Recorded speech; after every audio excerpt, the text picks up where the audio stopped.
We already spent the money, Sabrina. Now you need to help us hide it. My mother slammed a document titled Retroactive Gift Affidavit in front of me.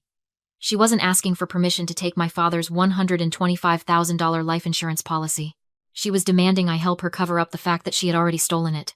Jennifer's father ordered a forensic audit, she said, her voice tight with panic. If you don't say that money was a gift, Warren looks like a fraud, and the wedding is off. Do this. And maybe your brother can finally marry into money and pull you out of the gutter. I looked at Warren, sweating in his designer suit. I didn't scream. I simply picked up the pen and signed. They thought I was saving them.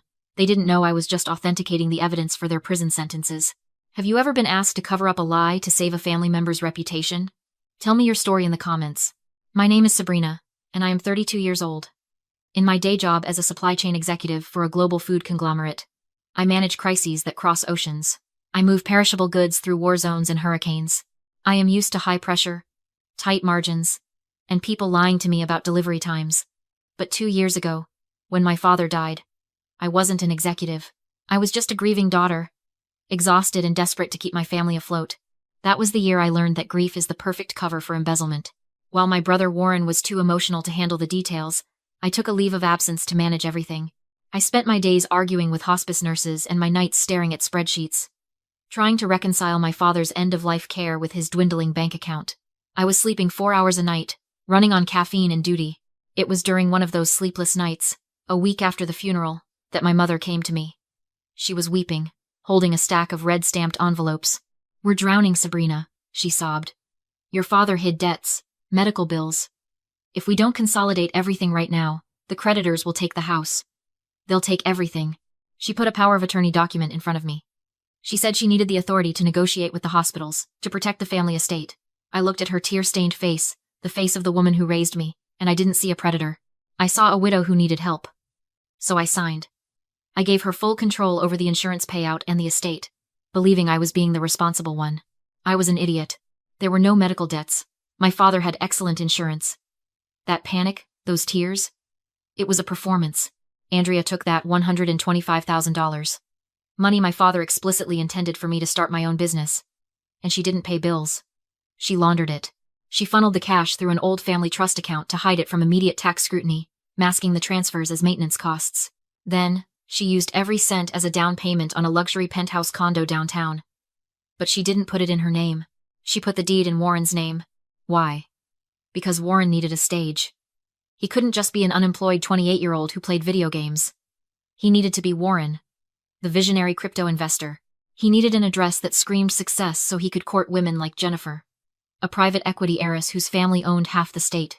While I went back to work, driving a 10-year-old sedan with a rattling muffler, and living in a studio apartment to pay off my own student loans, Warren was hosting rooftop parties in a home bought with my inheritance. I remember visiting once, bringing them groceries because Andrea said they were tight this month. I walked in to find Warren popping a bottle of vintage champagne, laughing with his friends about how easy it was to make money if you just had the right mindset. I stood there, holding a bag of generic pasta and tomato sauce, watching my brother live the life my father's death had paid for. They laughed at my old car. They called me thrifty and risk-averse. They didn't know that while they were playing house, I was beginning to wonder why the numbers didn't add up. They thought they had buried the truth along with my father. They forgot that everything leaves a paper trail. Things didn't stop with the stolen inheritance. That was just the down payment. The real cost of maintaining a lie is the upkeep. And my mother, Andrea, had no idea how to budget for the lifestyle she was trying to fake. 6 months after they moved into the penthouse, the calls started. They were never straightforward requests. They were always emergencies wrapped in guilt. The condo association fees went up. Sabrina, Andrea would say, her voice tight on the phone. If we don't pay by Friday, they'll put a lien on the unit. You know Jennifer is coming over for dinner next week. Imagine if there's a notice on the door. It would ruin everything we've built for your brother. We didn't build anything. I was building a career. They were building a house of cards. But I paid. I paid the $2,000 monthly maintenance fees. I paid the quarterly country club dues so Warren could pretend to play golf with Jennifer's father. I paid the lease on Warren's brand new Porsche because Andrea insisted that a crypto visionary can't drive a Toyota. I was driving a 10-year-old sedan with a check engine light that I couldn't afford to fix because my paycheck was subsidizing their delusions. I ate ramen in my cubicle while they ate oysters at the marina. I told myself I was being the good daughter.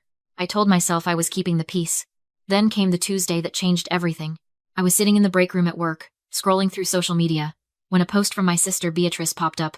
It was a photo of her lounging on the white leather sectional in the penthouse living room furniture I had paid for.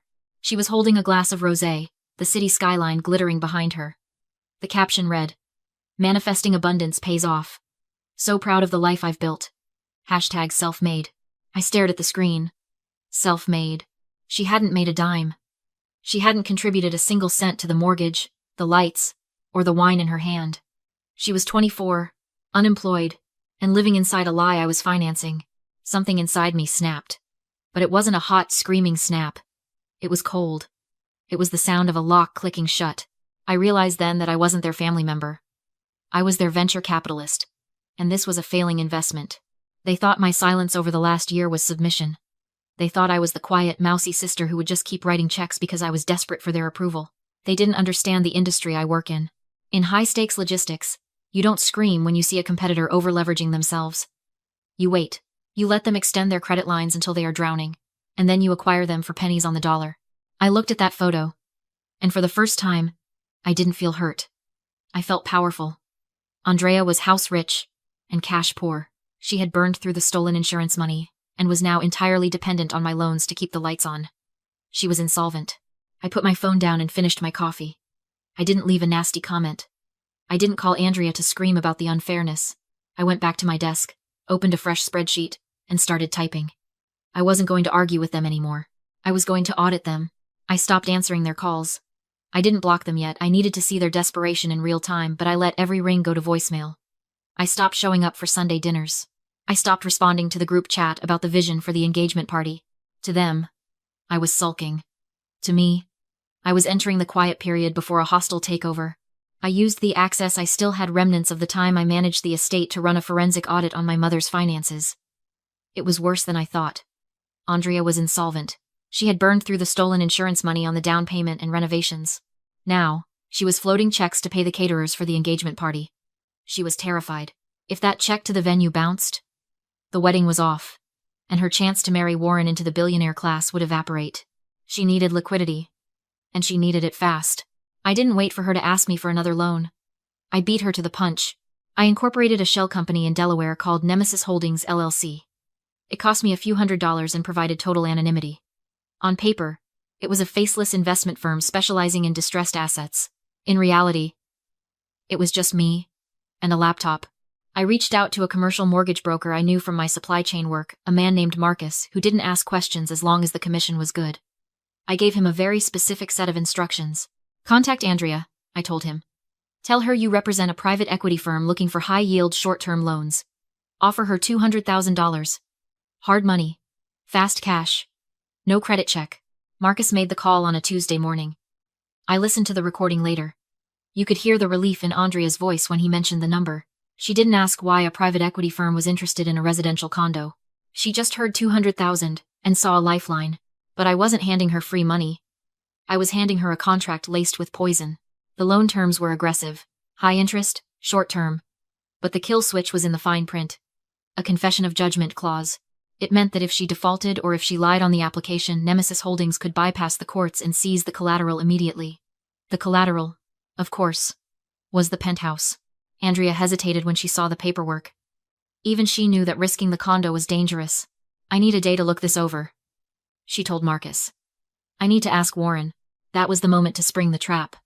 I texted Marcus the cue. I'm sorry, ma'am, Marcus said, his voice smooth and professional. Nemesis has another borrower ready to take this capital within the hour. This is a VIP fast-track deal. If you want the wire transfer to clear before your dinner with Jennifer tonight, I need the signature now. The false urgency worked perfectly. Andrea panicked. She couldn't face Jennifer at dinner with a declined credit card. She didn't call Warren. She didn't read the clause. She grabbed the pen. The digital packet arrived in my inbox 20 minutes later. I opened the PDF, my heart hammering against my ribs, not from fear, but from the thrill of the hunt. There it was. On page 4, the loan application asked for the source of the property's equity. Andrea had checked the box for personal savings and inheritance, legally certifying that the down payment money was hers, not stolen. That was bank fraud. On page 9, there was the guarantor line for Warren, the legal owner of the condo. The signature read Warren, but the handwriting was loopy, frantic, and unmistakably Andrea's. That was forgery. I printed the document and held it in my hands. It was heavy. It wasn't just a loan application anymore. It was a signed confession to federal crimes, notarized and time-stamped. She thought she had secured the funds to impress the billionaire's daughter. She didn't realize she had just handed the deed to her house and her freedom to the daughter she betrayed. The closing was scheduled at Sterling & Associates, a title company that occupied the 45th floor of the city's most pretentious glass needle. The conference rooms had mahogany tables long enough to land a plane on and views that cost more per hour than I used to make in a week. It was the perfect stage for a tragedy disguised as a triumph. I arrived 20 minutes early. I wasn't wearing my usual field gear, jeans, and a safety vest. I was wearing my acquisition armor. A tailored black blazer, stilettos that clicked like gunshots on the marble floor, and a watch that cost more than Warren's car lease. I sat in the lobby, crossed my legs, and waited. At 1:55 p.m., the elevator doors slid open. They walked out like royalty visiting the colonies. Warren was wearing a bespoke navy suit that I knew he'd charged to the emergency credit card. Beatrice was trailing behind him, clutching a designer bag and chattering nervously. And leading the phalanx was Andrea, draped in a cream-colored coat, looking every inch the matriarch of an empire she didn't actually own. But the most important person in the group was the woman walking beside them, Jennifer. She didn't look like a blushing bride-to-be. She looked like a private equity shark circling a wounded seal. She was dressed in sharp business attire, holding a leather portfolio, her eyes scanning the room with cold precision. Andrea had invited her to witness the family's business acumen, thinking this deal with Nemesis Holdings would prove Warren was a serious player. She didn't realize Jennifer wasn't there to applaud. She was there for due diligence. She had been asking questions about Warren's crypto millions for weeks, and today, she wanted to see the ink on the paper. Andrea noticed me first. Her step faltered, shock flashing across her face before fury took over. She stormed toward me, heels biting into the carpet. "What are you doing here?" she hissed. "If you're here to beg or embarrass me in front of Jennifer, I'll have security drag you out." I didn't rise. "I'm not here to beg, Mother." "Then leave. This is a closed meeting for investors. Go back to your warehouse." Warren and Jennifer approached. Beatrice forced a smile, calling me harmless. Jennifer didn't look at her. She studied my watch, my shoes, my posture. "Sabrina," she said coolly. "Are you involved in this transaction?" Andrea laughed too fast. "Of course not. She works in logistics." Gripping Warren's arm, she marched toward the conference room doors, dismissing me as she always had. I waited until they shut. Then I stood, smoothed my blazer, lifted my briefcase. "Actually," I said to the empty lobby, "I'm here for the closing." Inside, Andrea pitched the deal, while Warren sweated. Jennifer scanned the papers, unimpressed. "You said the property was owned outright. Why is there a high-interest lien?" Warren stammered. "Sorry I'm late," I said. Andrea spun around. "Security." Mr. Henderson blinked at his file. "Miss Andrea. This is Miss Sabrina, Managing Director of Nemesis Holdings, the lender." Silence crushed the room. I took the seat across from my mother. "Wealth isn't what you wear," I said calmly. "It's what you control." Andrea whispered. "You're Nemesis, and you falsified your application." I slid documents to Jennifer, proof the down payment came from stolen insurance money, and that Andrea had forged Warren's signature. "This isn't family business," I continued. "It's federal fraud."